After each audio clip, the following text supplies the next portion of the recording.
Amados, agora quero convidá-los para a leitura de um texto bíblico, Carta aos Gálatas, capítulo 5, versículos 22 a 25. Assim nos diz a palavra: mas o fruto do Espírito é caridade, gozo, paz, longanimidade, benignidade, bondade, fé, mansidão, temperança. Contra estas coisas não há lei. E os que são de Cristo crucificaram a carne com as suas paixões e concupiscências. Se vivemos em espírito, andemos também em espírito. Queridos, meditar sobre fruto do Espírito, o eu crucificado. Falar sobre o fruto do Espírito é um dos temas mais vibrantes da vida cristã, pois o fruto do Espírito é o caráter de Cristo em nós. É tudo que um verdadeiro cristão deseja, é que o mundo possa ver Cristo em mim. Glória a Deus. O fruto do Espírito e os dons espirituais não deveriam ser exclusivistas, mas duas realidades complementares que revelam todo o conselho de Deus. Na verdade, ter os dons é uma bênção. Estudamos a semana passada. É receber capacitações sobrenaturais. E o fruto do Espírito é fazer transparecer o caráter de Cristo através de nós. Quem é cheio do Espírito deve desejar o fruto do Espírito Santo na mesma intensidade que deseja os dons espirituais. Na verdade, através dos tempos, as igrejas pentecostais sempre se preocuparam mais com os dons. Porém, o fruto do Espírito é o que revela o caráter de Cristo em nós. Se os dons são sinais poderosos para a evangelização e a edificação da igreja, o fruto do Espírito é o testemunho poderoso de uma natureza purificada, transformada em meio a uma geração corrompida. Louvado seja Deus. Ora, no meio das trevas, quem é luz, né? É como quem segura uma tocha iluminada à meia-noite. Não tem como esconder, não é? A luz vai aparecer. Assim, o fruto do Espírito é o testemunho do eu crucificado com Cristo. E os que são de Cristo, disse a palavra, crucificaram a carne com as suas paixões e concupiscência. Esse eu não é mais regido pelos instintos primitivos e animalescos da carne, mas pela direção harmoniosa, calma e serena do Espírito Santo. Enquanto o Espírito não dirige o homem, enquanto o homem não consegue andar pelo Espírito, guiado pelo Espírito, dirigido pelo Espírito, quem lhe guia são os instintos primitivos, os instintos da carne, os instintos animalescos, né, da natureza carnal. Mas quando o Espírito Santo passa a dominar esta vida, e essa vida é crucificada com Cristo, isto é, Cristo passa a dominar esse ser, então aparece o fruto do Espírito. O fruto do Espírito na vida do crente é algo muito glorioso. É a dádiva de Deus para nós, para que possamos viver a vida de Jesus neste mundo. Olha que coisa gloriosa. Ter o fruto do Espírito na vida é ter a dádiva de Deus para que possamos viver a vida de Jesus aqui neste mundo. Para que possamos apresentar o caráter de Cristo. Isso é algo glorioso. O amor de Deus primeiro é derramado em nossos corações. O apóstolo Paulo diz isso aos Romanos no capítulo de número 5. Né? Diz que o amor de Deus é derramado em nosso coração pelo Espírito Santo. E aí, meus amados, um coração dominado pelo Espírito, então vai apresentar o fruto do Espírito. Aos Gálatas, capítulo 5, Paulo nos revela 9 qualidades ou 9 aspectos desse fruto. E ele chama essas virtudes de amor, de gozo, de paz, de longanimidade, benignidade, bondade, fé, mansidão e temperança. É um só fruto, mas com 9 qualidades, com 9 aspectos. Assim como se fosse uma laranja com vários gumes. Quem tem o fruto do Espírito, quem produz o fruto do Espírito, produz amor. Ele tem amor. Amor a Deus, amor ao próximo, amor a si mesmo. Ele apresenta gozo na sua vida, é uma pessoa alegre, é uma pessoa regozijada, tem paz, mesmo em meio às guerras, mas ele tem paz interior. Ele é longânimo, isto é, tem um longo ânimo, não é? Tem paciência, ele é benigno. O que é a benignidade? É o sentimento de fazer o bem. Ele sempre está pensando em fazer o bem, nunca o mal. Ele tem bondade, ele apresenta o fruto da bondade. Bondade é a prática do bem. Ele pratica o bem. Ele tem fé. E fé aqui é fidelidade. Ele é fiel a Deus, ele é fiel à sua palavra, ele é fiel no casamento, ele é fiel. É uma pessoa que tem fidelidade, tem mansidão, ele é manso. Não é? Tem a mansidão de Cristo e tem controle, domínio próprio, tem temperança. É o fruto do Espírito na sua vida. Olha, Paulo escreve nos Gálatas 4:6, ele diz: e porque sois filhos, Deus enviou aos nossos corações o Espírito de seu Filho, que clama: Abba, Pai, meu paizinho. Olha que coisa linda o apóstolo Paulo está nos revelando. Porque sois filhos. Quem é filho de Deus, então tem o Espírito Santo no seu coração, tem intimidade com Deus, ao ponto de chamá-lo meu pai, meu paizinho. Glória a Deus. Abba, Pai. Isso é intimidade com o Senhor. Esse termo fruto no Novo Testamento é a tradução do original grego karpos. Karpos, que tanto pode significar o fruto, quanto dar fruto, frutificar, ou ser frutífero. É a mesma expressão, karpos. Quem tem esse karpos tem o fruto, tem uma vida frutífera, ele dá fruto. Louvado seja o nome do Senhor. Para que o fruto seja gerado, é necessário que haja uma relação de interdependência entre o tronco e os seus ramos. Pois bem, assim é na vida espiritual. Se você está ligado na videira verdadeira que é Cristo, então, logicamente, você vai produzir frutos. Louvado seja Deus. O fruto do Espírito é o que resulta da vida de plena comunhão com Cristo. É um resultado. Eu vivo em plena comunhão com Cristo, então eu vou produzir o fruto do Espírito. Foi Jesus quem disse: quem permanece em mim e eu nele, esse dá muito fruto. São João 15, versículo 5. No Novo Testamento, queridos, o fruto é mostrado como o fator determinante e relativo de um caráter. E é exatamente isto, não é? Que a palavra de Deus nos faz entender. Quem produz o fruto do Espírito está produzindo o caráter de Cristo. Louvado seja Deus. Agora, e andar na carne? Qual a diferença de andar na carne e andar no Espírito? O que é a carne? Alguém pode pensar, andar na carne é andar com o corpo, os pés no chão. Não, não é essa carne que o apóstolo está falando. A palavra carne, o dicionário Strong, usa a expressão grega sarx, quer dizer natureza pecaminosa, natureza animal, com desejo ardente que incita a pecar.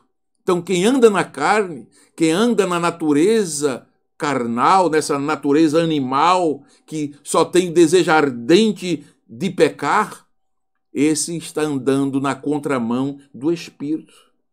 Andar na carne, a carne aqui é a sede dos apetites carnais. Quem anda na carne, anda de acordo com os apetites carnais. Tudo que a natureza pecaminosa deseja, ele pratica. Essa carne aqui, andar na carne, é a atração pelo sistema mundano de viver em pecado. Quem vive pela natureza pecaminosa, então ele vive pelo sistema do mundo, vive pecando. A carne denota a natureza humana, meus queridos. A natureza terrena dos seres humanos, separados da influência divina. E por essa razão, ela é inclinada ao pecado e oposta a Deus. A enciclopédia Illumina diz que carne é a natureza humana deixada à vontade e dominada pelos desejos e impulsos. Então, andar pela carne é andar pela natureza humana, deixada à vontade e dominada pelos seus desejos e pelos seus impulsos. O dicionário Almeida diz que andar pela carne aí é o ser humano fraco e mortal. A natureza humana deixada à vontade, não é? Dominada pelos desejos do coração do homem. O dicionário teológico de Claudionor Correia de Andrade diz que carne aí vem do hebraico bazar, não é? Do latim carnem, que é o termo usado tanto para descrever a natureza humana, como para qualificar o princípio que está sempre disposto a opor-se ao espírito. Quem anda na carne, segundo Claudionor de Andrade, ele anda sempre na contramão do espírito. Este último sentimento foi desenvolvido como doutrina pelo apóstolo Paulo. Em Romanos capítulo 7, você vai encontrá-lo naquela luta, né, interior. O que eu não quero fazer é o que eu faço, o que eu quero fazer eu não consigo. Aquela luta tremenda, até que ele diz: miserável homem que sou, quem me livrará do poder desta carne? É Paulo na luta do homem interior, da carne contra o espírito, ele lutando. Mas glória a Deus que ele diz, mas graças a Deus que me dará vitória por nosso Senhor Jesus Cristo. Aleluia. O crente carnal, segundo muito bem explica, não é? A palavra de Deus, é o que dá inteira guarida ao pecado. O crente carnal, ele se diz crente, mas ele permite que os desejos da carne de pecar sejam consumados. O dicionário de português diz que carne é natureza humana, é o ponto de vista da sensibilidade. E aí, alguém vai dizer: então a carne é fraca, sujeita às concupiscências. Mas Jesus disse: a carne é fraca, mas o espírito está pronto. Então o segredo do cristão é ele não permitir ser dominado pela sua natureza carnal. Glória a Deus. Você pode ser um crente carnal e pode ser um crente espiritual. O dicionário Almeida diz que carnal é o que pertence à natureza humana, deixada à vontade de seus pensamentos e desejos, em contraste com os pensamentos e desejos espirituais que vêm de Deus. Quando alguém não está sujeito a Deus, qual é a sua inclinação? É o pecado. Então, o que a palavra de Deus está nos ensinando nesta oportunidade, o que o Espírito Santo traz a nós nesta lição através do comentarista, é que nós não devemos viver cedendo à carne, à natureza pecaminosa, mas devemos crucificar a carne, crucificar o nosso eu, crucificar os nossos desejos, o nosso ego, que só deseja o pecado, só deseja o mal, crucificá-lo com Cristo, isto é, renunciando, isto é, abrindo mão daquilo que a carne gosta de fazer, para permitir que o Espírito nos domine e nos guie. Louvado seja o nome do Senhor. Amados, o que é andar no Espírito? Versículo 16 desse mesmo capítulo 5 aos Gálatas, Paulo fala assim: andai em espírito e não cumprireis as concupiscências da carne. O que são concupiscências? São os desejos desenfreados da natureza pecaminosa. A palavra concupiscência, pitumia, quer dizer desejo desenfreado, desejo descontrolado. Quem cumpre as concupiscências da carne, os desejos da carne, ele vive desenfreadamente pecando, porque ele não tem controle. Glória a Deus. Mas quem anda no Espírito significa que ele anda submisso ao Espírito Santo. Ele ouve a voz do Espírito Santo. Ele entende a vontade do Espírito Santo. Ele se submete ao Espírito de Deus. Oh, como é diferente. E olha, Ezequiel 36, 27, o Senhor diz assim: porei dentro de vós o meu Espírito. Fareis que andeis nos meus estatutos, guardeis os meus juízos e os observeis. Quem é que pode andar nos estatutos de Deus? Quem é que pode guardar os juízos de Deus? Quem é que pode observar a palavra de Deus? Somente aquele que o Senhor coloca dentro dele o Espírito Santo. Olha o que diz Atos 16:6. Diz que Paulo, passando pela Frígia, pelas províncias da Galáxia, diz que foi impedido pelo Espírito Santo de anunciar a palavra na Ásia. Só quem está conectado com o Espírito Santo que pode entender uma coisa dessa. Mas eu estou indo pregar a palavra, eu estou indo pregar o Evangelho, e o Espírito está me impedindo? Sim, Paulo estava em sintonia com o Espírito. Paulo era guiado pelo Espírito. E se o Espírito estava dizendo que não era para ir, então ele obedeceu à voz do Espírito. Amados, Gálatas 5:25, disse a palavra: se vivemos no Espírito, andemos também no Espírito. Glória seja dado o nome do Senhor. E repousará sobre ele o Espírito do Senhor. Isaías 11:2 diz, olha, o Espírito de sabedoria, de inteligência, o Espírito de conselho, de fortaleza, Espírito de conhecimento e de temor do Senhor. O que é que a palavra está dizendo aqui? Quem tem o Espírito de Deus tem sabedoria, tem inteligência dada pelo Espírito do Senhor, tem conselho, tem fortaleza, não é? Tem conhecimento e, acima de tudo, tem o temor do Senhor. São características, são qualidades produzidas no homem pelo Espírito Santo. A Bíblia diz que Jesus era guiado, conduzido pelo Espírito Santo.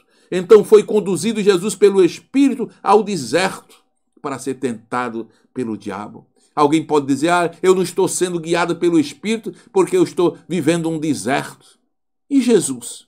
Jesus foi guiado pelo Espírito Santo para o deserto.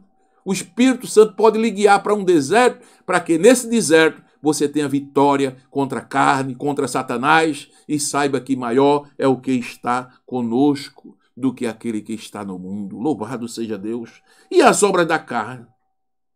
Olha, as obras da carne é um contraste do viver no Espírito. É algo totalmente... Enquanto viver no Espírito é viver guiado pelo Espírito, andar na carne é andar dominado pelos sentimentos da natureza pecaminosa. As obras da carne é o contraste entre o modo de vida do crente cheio do Espírito e o que é controlado pela natureza humana pecaminosa. Meus amados, a palavra de Deus, ela é maravilhosa para nos ensinar. E Paulo diz que as obras da carne, elas são manifestas. Palavra traduzida aqui por manifesto, ou conhecida, claro, manifesto. Diga que a carne propriamente dita, ou seja, a natureza pecaminosa, ela é secreta e invisível. Você não vê a natureza pecaminosa. Mas as suas obras, as palavras, os atos pelos quais se manifesta, são públicos e são evidentes. É impossível que alguém viva na natureza pecaminosa, dominado pela natureza carnal, e isso não seja manifesto. É impossível. As obras manifestam, tornam claro, não é? Porque a natureza, ela é invisível. Glória a Deus, ela é secreta, mas as suas obras, disse a palavra, elas se manifestam. Não é? Por mais que alguém tente negar a pecaminosidade do homem, mas as obras da carne, elas são claras, são evidentes, elas mostram a sua existência. Não é? Aquilo que domina o homem, aquilo que escraviza o homem, né, que prejudica a sua comunhão com Deus, que destrói a saúde, é impossível ficar em oculto. Né? E as obras da carne, apresentadas por Paulo, elas trazem aqui uma classificação, né, em três categorias. Primeiro, sexo ilícito, prostituição, impureza e lascívia. Né? Quem vive na carne pratica essa categoria de obras da carne. Pecado de origem religiosa, idolatria, feitiçaria. Né? Uma pessoa que vive praticando essas coisas significa dizer que ele anda segundo a carne. Ele é idólatra, ele é feiticeiro.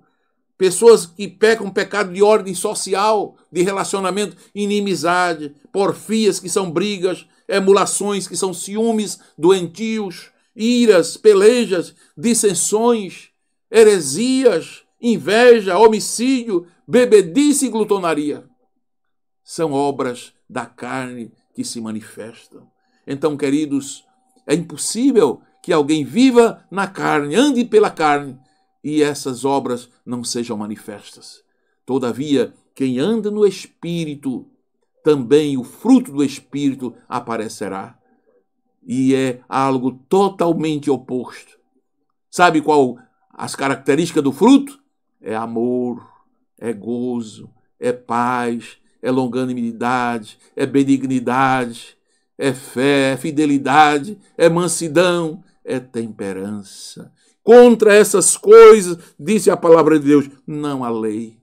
Que maravilha! Como vale a pena se andar no Espírito. Como vale a pena ser guiado pelo Espírito de Deus. Como vale a pena deixar que o Espírito de Deus domine o nosso ser. Então, o fruto do Espírito é essa atitude, né? Atitude do cristão, mostrando o caráter de Cristo. Que coisa gloriosa! É disso que precisamos. Glória a Deus. E nós, olha, podemos ter a mente de Cristo quando o Espírito Santo habita dentro de nós. Até a mente do cristão, daquele que é dominado pelo Espírito, passa a ser a mente de Cristo. Que maravilha! Glória a Deus. Mas como é o caráter sagrado, justo, puro e perfeito de Deus em desenvolvimento em uma pessoa? Como é que isso pode acontecer? Quais são as virtudes, os atributos, as características, as qualidades que a natureza de Deus expressa numa pessoa? Paulo lista as virtudes, mostrando o fruto do Espírito em nós, e mostrando que eu, você, nós podemos ter essas virtudes através do Espírito de Deus. Alguém pode até perguntar assim, mas será que uma pessoa pode ter as virtudes do gozo, do amor, da paz, sem o Espírito Santo? Olha, até certo ponto, alguém pode demonstrar amor, alegria, paz, porém, de uma forma limitada, de uma forma simples, de uma forma que apenas mostra em um momento e depois desaparece. Até certo ponto as pessoas podem demonstrar amor, podem demonstrar alegria, autocontrole, sem a ajuda do Espírito Santo. Pode. Anteriormente, mencionamos algumas das muitas influências que moldam o caráter, a personalidade de cada pessoa, seja para o bem ou para o mal. Entretanto, sem a ajuda do Espírito Santo, essas boas qualidades serão mais superficiais, mais inermes, menos confiáveis e menos consistentes. Você tem amor por um momento. Você tem paz por um instante. Você tem alegria em alguns momentos. É diferente de quem anda pelo Espírito.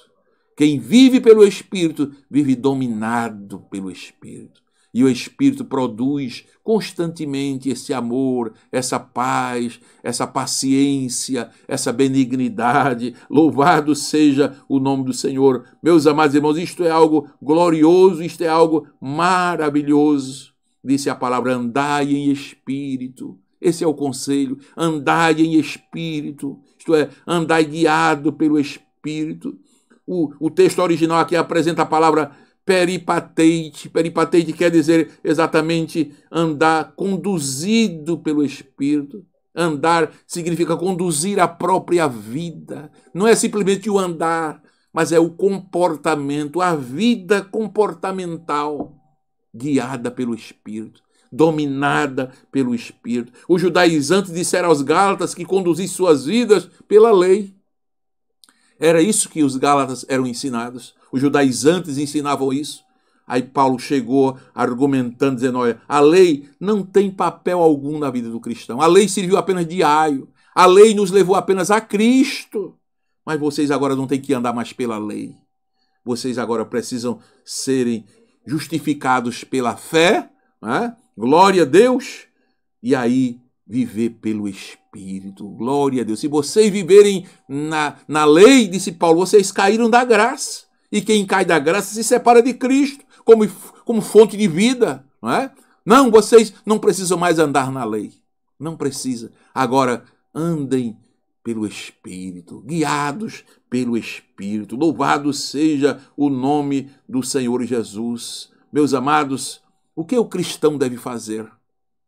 Deve conduzir sua vida, glória a Deus, pelo Espírito Santo. Permitir que o Espírito Santo, né, tome as rédeas da sua vida, o domínio da sua vida, para vencermos o conflito existente entre a carne e o Espírito.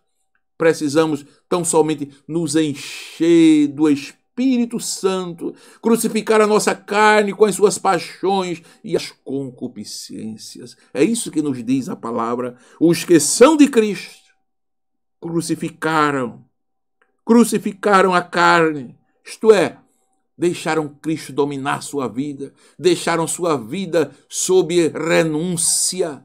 Glória a Deus. Os que são de Cristo crucificaram a carne com as suas paixões e os seus desejos. Aleluia. E passam a viver pelo Espírito. Só uma pessoa cheia do Espírito. Aos Efésios 5,18, Paulo disse, olha, que nós precisamos andar cheios.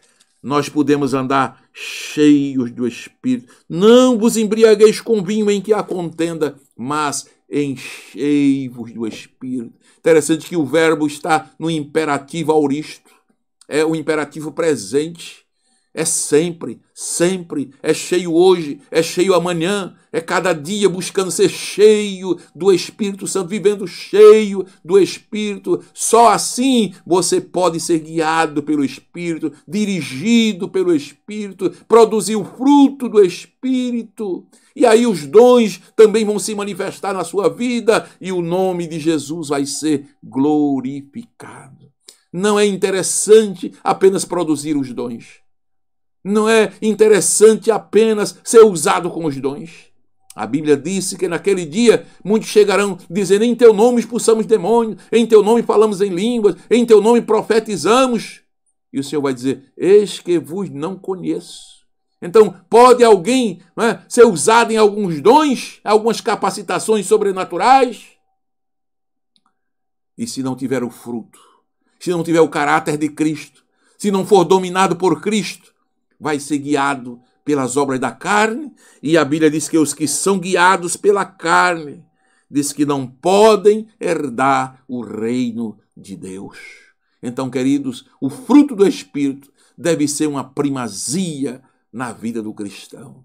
Deve ser algo desejado, buscado. Permita que o Espírito Santo guie você pelo caminho certo e que ele controle os seus desejos, querido, de modo que o fruto do Espírito seja evidenciado na sua vida. Que Deus te ajude, que Deus te abençoe, em nome de Jesus.